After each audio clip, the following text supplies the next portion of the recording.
So the Commonwealth's motion to call witnesses in rebuttal. I've read everything. Ms. Little, I appreciate you getting your opposition to me.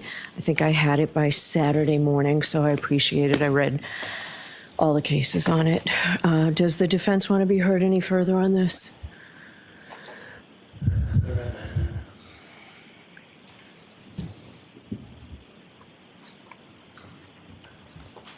Yes, briefly, Your Honor. Okay.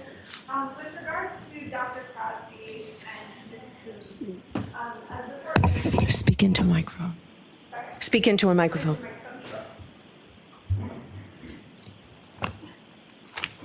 With regard to Dr. Crosby and Ms. Coon, the Commonwealth has been on notice that the defendant intends to present a defense regarding the arm injuries, that this was caused by a dog bite. They have been on notice of that not just for months, but for years.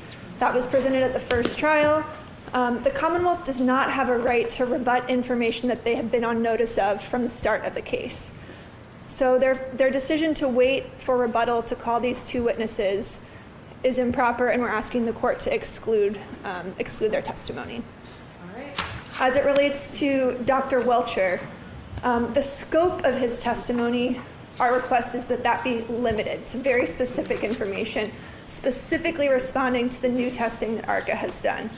As the court knows, the Commonwealth has proposed a number of new testing ideas as well as information that is greatly outside the scope of what ARCA intends to testify to. And so we're asking that the court limit their testimony from engaging in new testing that has nothing to do with what ARCA has testified about at this trial. With regard to Dr. Welcher's testimony, the court has made very, very strong rulings that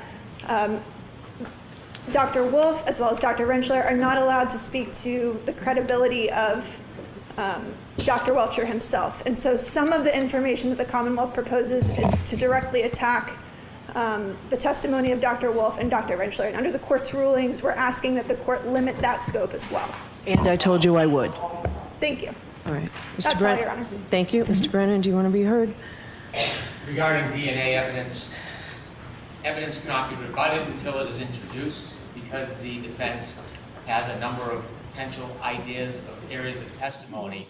It does not compel the Commonwealth to try to anticipate or deflect attacks, especially if they're meritless. And so the issue of dogs and dog DNA does not become relevant until the defense calls a so-called dog expert. They raise the issue, it's proper grounds for rebuttal. There are three witnesses, Ms. Hartnett, UC Davis, and Dr. Crosby. If Dr. LaPosada is precluded from testifying about dog bites, we would not call Dr. Crosby as a witness. However, regardless of what Dr. LaPosada says, we would ask to call Ms. Hartnett and to call the witness from UC Davis. It is an issue that directly affects the assessment of Dr. Russell, the very expert they chose to call in their case in chief, and so we can now, from my perspective, properly rebut it. The second issue regarding Dr. Welcher, limited to the new information. You will see from the testimony, or have heard, most of the testimony is new, but we understand it's limited. We don't expect Dr. Welcher to have a direct comment on the credibility of any witnesses, but he will address the tests, how he believes would be the proper procedure, and there'll be a number of issues that have been raised on direct examination, but he will not in any way have a comment on the credibility of the defense experts. All right. So the case law supports me allowing this motion. I'm allowing the Commonwealth's motion. So the motion for rebuttal witnesses is allowed. Mr. Brennan has said he will not call Dr. Crosby, depending on the testimony that comes in. So, all right, Jim, I'm just going to give you this. Thank you. All right, so the motion regarding the testimony of Dr. LaPosada.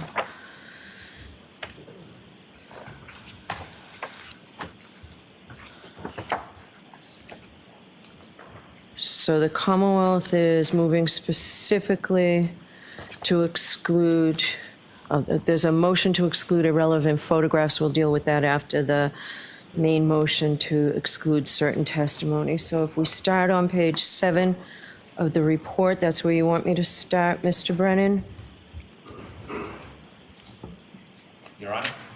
Okay, page 7 of your report. I have some questions. So, Mr. Jackson, Dr. LaPosada cannot opine about the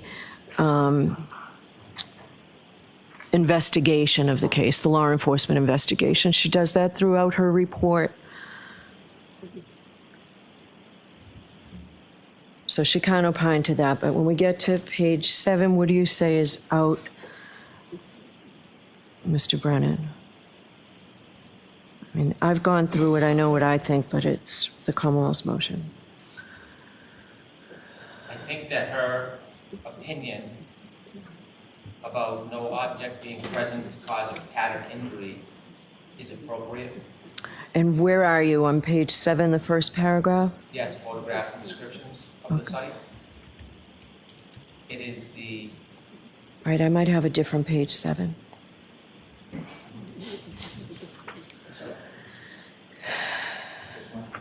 So my page 7, okay. Top paragraph. Okay, yep. Dr. LaPosada's proposed opinion that photographs and description of the site where Mr. O'Keefe's body was found show no object capable of producing a pattern injury, I think is appropriate. His body was found on flat, grassy ground, probably frozen and covered with a minimal amount of snow. I agree is appropriate. It is the next paragraph where it begins in the middle of the sentence. It is logical to conclude that Mr. O'Keefe was injured elsewhere and his body was moved to the front line. There is no basis in fact for that. It's an improper opinion. Yeah. We left to argument. So I told you that on Friday, Mr. Jackson. We're not seeking that. Great, okay, so that's out. And Mr. Jackson, again, the medical examiner erred in her diagnosis of hypothermia. Again, that's the improper critiquing of the expert. She can say that it wasn't hypothermia, obviously. We're not seeking that. Okay, so same with the first sentence of the next paragraph, the Wisniewski spots were misidentified. We're not seeking that. Great, all right, so we can probably do this much quicker then. All right.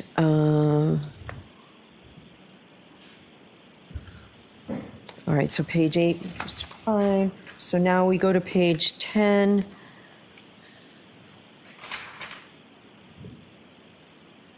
So this is the dog bites. So if you want to pick it up at, what does the Commonwealth say about this? At this point, there's no basis provided that she has the training, expertise, methodology to provide an opinion regarding a dog bite. What's the offer of proof on this, Mr. Jackson? It will be more extensive when I establish the foundation testimony. Basically, she's not only done autopsies involving dog bites and the wound pattern recognition related to the source of those dog bites. She's also taught classes on wound pattern recognition, source of coming up with diagnoses concerning the source of specific pattern of wounds. She has a methodology that she uses.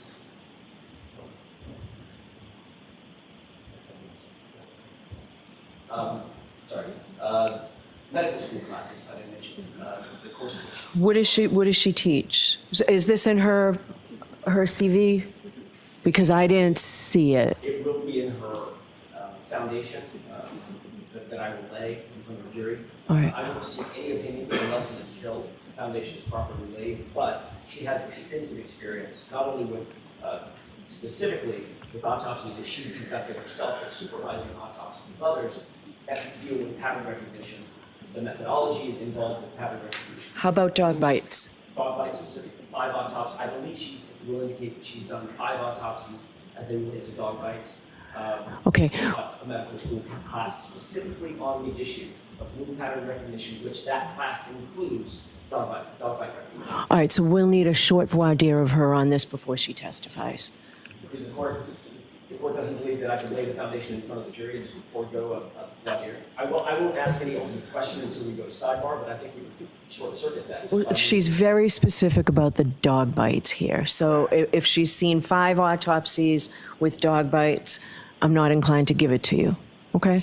Seen only 5 in her 40 years or whatever. It's not that she's only seen 5, she's performed 5 autopsies. Okay, so that's why we need a voir dire. So we need a very short voir dire. She's also been qualified on the issue of dog bite wound pattern recognition in federal court as well. Okay. So she has a plethora of foundations. Has that been provided to the Commonwealth in advance of today?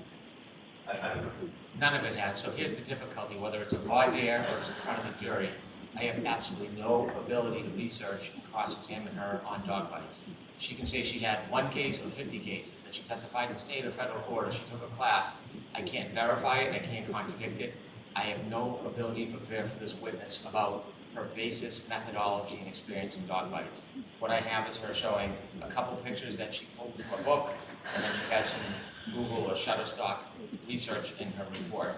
And so the idea that she has a history or basis is going to be uncontested, because there's nothing I can do to contest it, and that's not appropriate. I should be able to research, get transcripts, vet, and be able to approach the witness on whether or not she actually has the reliability and education and experience. I can't do that if we call her an accident for a jury or a voir dire.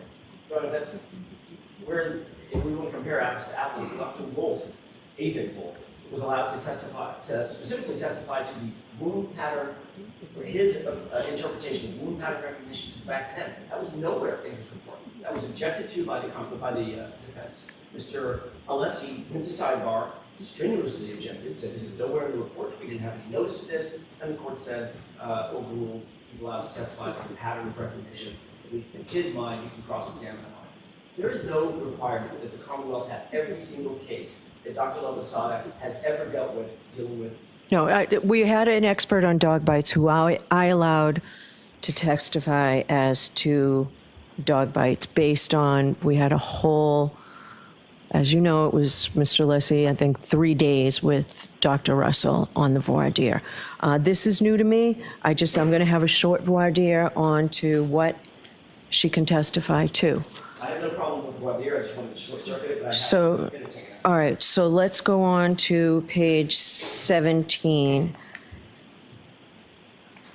Commonwealth has an objection to the third line, Mr. O'Keefe's pattern injuries on his right arm do not correspond to injuries that could have been produced by irregular fractured plastic pieces impacting his arm. She is not qualified as a reconstructionist or biomechanical engineer. She has tried in other courts and been rejected. She does not have the experience, the background, or the ability to do that improperly. What do you say, Mr. Jackson? Your Honor, I believe she does, as a medical examiner, have the experience, and it's the qualification, it's the specific job of, and the qualification of a medical examiner to opine on pattern injuries. If the foundation is laid, especially as it relates to motor vehicle accidents, and now we're not talking about dog bites, which are a more defined subset of her overall experience. Now we're talking about motor vehicle incidents and accidents that she has specifically seen thousands of. Okay. Multiple thousands. So- But if she does have the qualification to say, if the proper foundation is laid, that the wound pattern that I see on Mr. O'Keefe's arm is inconsistent with anything that I've seen in terms of a motor vehicle accident. So let's just find out how many motor vehicle accident autopsies she's done during that voir dire. What I have a question about is tail lights are typically made of durable polycarbonate or acrylic plastic.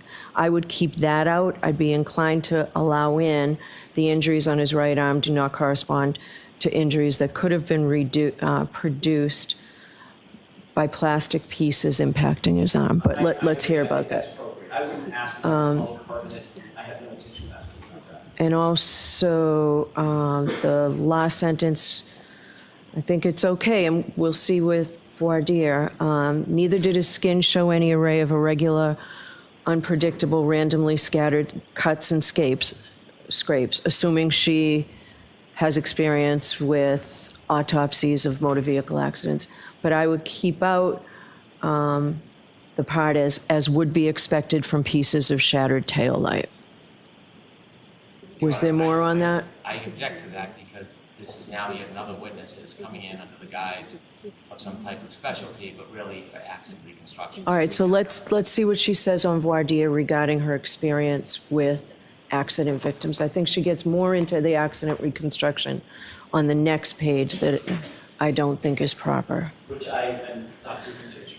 All right, so that whole first paragraph on the next page, you're not seeking to introduce? Yeah, just one more. Yeah. least the first, or starting with the first sentence, yes, we would be seeking to reduce that. Pedestrian injuries produced by contact with motor vehicle include a component of tissue crushing force as the car profile protrusions connect to the pedestrian. That's basic, I believe that she does have the qualifications to opine about that. That's pretty standard, and that should be admitted. She has absolutely no experience in accident reconstruction or the injuries. She is not a biomechanical, biomedical engineer. They have one, and he's going to testify to it. Yeah, I have that as out, Mr. Jackson. The reason that I believe that it's appropriate is because you don't have to be a biomechanical engineer to understand when you see, for instance, a known pedestrian accident, what are the results, especially if you've seen hundreds or maybe even thousands, what are the results that you typically see in the wound patterns, for instance, crushing forces, broken bones, fractured bones, crushed soft tissue, things of that nature, internal bleeding. That's the province of medical exam. Okay. That's exactly what they are trained to identify and to opine on. Okay, I wouldn't get into things like, for instance, what she doesn't have the experience to do is say, when a car is involved in a rollover collision, these are the mechanical forces that are exerted on the body during a rollover, and the G-forces that are subject, that the body is subject to in a rollover, things of that nature. When a car is impacted head-on by another car, there are a number of G-forces that are put upon the body, etc. Those are biomechanical issues, have nothing to do with her expertise, and I wouldn't be seeking anything like that. But once the body is removed from the car, and then it's on the autopsy table, that's where her expertise begins to fly. Okay. She can talk about, and I believe she has the experience and the qualifications to talk about, what the body suffers at the hands of a vehicle, pedestrian, incident, or accident. Okay, so the first two sentences are out. The third sentence, she can testify that Mr. O'Keefe had no bruising on his arms or torso. And she can testify, and she cannot say that would have resulted from the impact with the SUV rear profile. She can say Mr. O'Keefe did not have bruises on his legs. She cannot say from bumper contact, but she can say as shown by dissection of leg tissue and muscle at autopsy. And she can't testify to anything else in that paragraph. Okay. Your Honor, is the court ruling that she cannot say anything about the human body contacting a motor vehicle? That sounds like what the court's saying. No. I think that's too narrow a ruling. It is.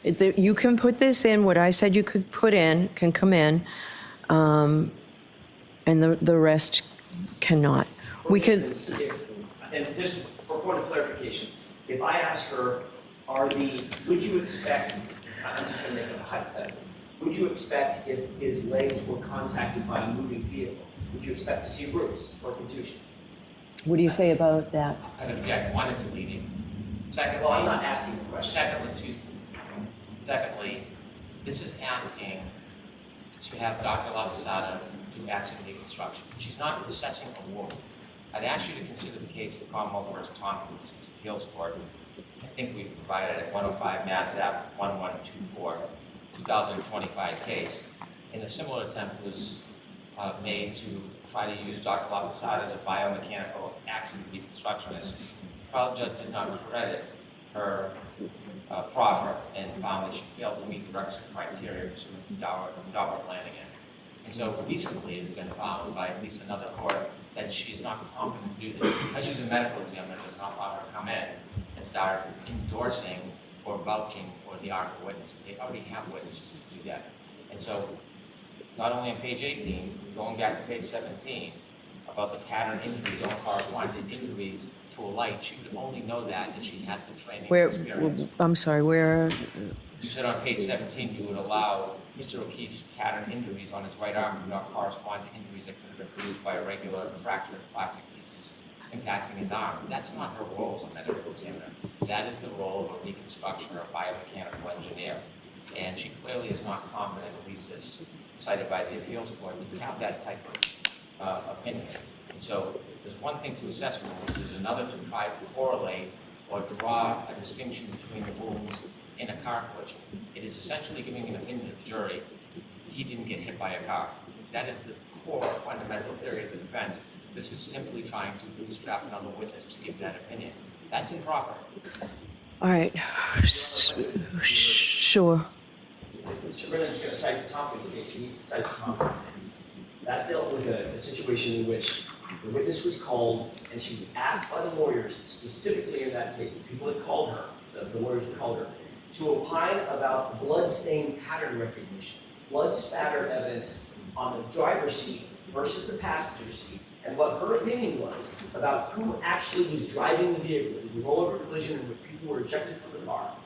She was then asked to opine about blood stain patterns in the driver's seat and whether that was more or less consistent with the blood, the originator of blood, one particular individual, was he more likely in the driver's seat or the passenger seat at the time of the bleeding, and was it before or after the rollover?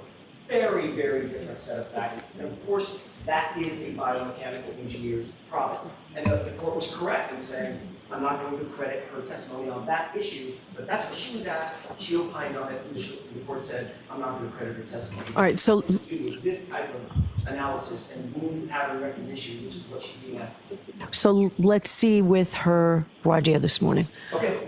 She actually was allowed to testify about blood spatter. It is the reconstruction testimony that she was not allowed to testify about. I read the Superior Court judge's decision. I have not read the appeals court rescript, so I need to do that. I'd like to get going, but there are photographs of inside the garage.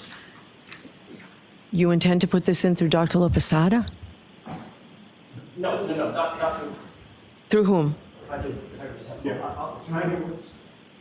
With regard to these photos, well, ultimately, the Lopesada will be shown them, correct? That they'll be introduced through our investigator who took the photos. We intend to call that investigator after Dr. Wolf testifies. And what will that investigator say? These are photographs. So he will testify to two subject areas. One would be he took measurements from the street to the various entrances to 34 Fairview. You just have to testify about what those measurements were. And then where he took several photographs, we have pared them down to, I think, 3 or 4, just of one establishing shot showing the garage from the street, and then a couple of photos showing the side entrance to the garage, the pedestrian entrance to the garage, which also shows the interior of the garage, including a step and a For what purpose? How are they relevant? I'm sorry? How are they relevant? So the defense is presenting a bogus defense in this case. We are alleging that the police did not do a thorough investigation. They did not really investigate anyone other than Karen Reed. The Commonwealth's own evidence, including the testimony of Ian Griffin, is consistent with John O'Keefe after what they claim to be the trigger event in Dr. Welch's initial report. John O'Keefe walking in a westerly direction, which would be from Fairview Road to the house, taking approximately 36 steps over a distance of 25.4 meters, which is approximately 84 feet. That is consistent with him entering the house. It's consistent with him entering the garage. The police did not take photos of the garage. They didn't investigate, is there a hard surface in the garage? Is there a ridge-like surface in the garage? And these are photos are introduced on that road mission to say that there was evidence in the house. If the police only went in there, they would have seen that. And that may have sent them in a different direction. So it's relevant for that purpose. Do you want to weigh in on this? These are not only relevant and not material, it's misleading. They are not seeking to have measurements from the flagpole to the door. They're trying to seek measurements from the driveway to the door. There is no evidence whatsoever John O'Keefe was ever on, near, or anywhere by the driveway. The evidence is that he was at the flagpole. While the data showed there was a turn westward, it didn't show movement westward. It did not. If there was a measurement from the flagpole to the garage door, that is something that I think would be appropriate. From the driveway, totally irrelevant. There's no evidence, no witness, no substantive evidence in this case that John O'Keefe went in the house, went near the house, was dropped off. They're relying simply on the fact that there were 37 steps. They have no idea what direction or where. What they want to do to argue this is to show inside the garage and then posit a theory that somehow John O'Keefe was killed in the garage, it was colder than it was in the regular house, that would account for the temperature on the battery. They have no evidence to support that. You can't use Bowden as a panacea. You can't just say Bowden, they should have done what we want them to do. It is what is reasonable. The police went into the house. They spoke to the occupants of the house. There was no evidence that Mr. O'Keefe went into the garage. You might as well take a photograph of anybody else's garage in America and put it up in front of the jury.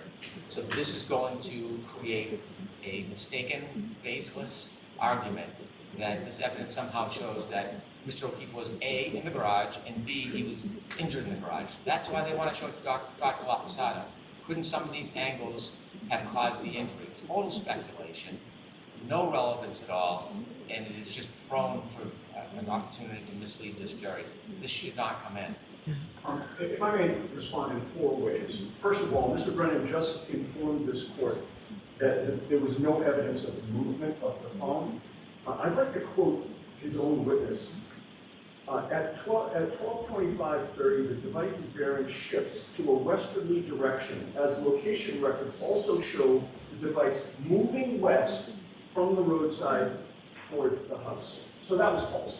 Secondly, with regard to, we should be measuring from the flagpole, our theory is not that he entered the house from the area of the flagpole. Our theory is that he was placed at that flagpole, and as Mr. Brennan correctly points out, there's no evidence that they introduced as to where he was on the road prior to walking into the house in that westerly direction.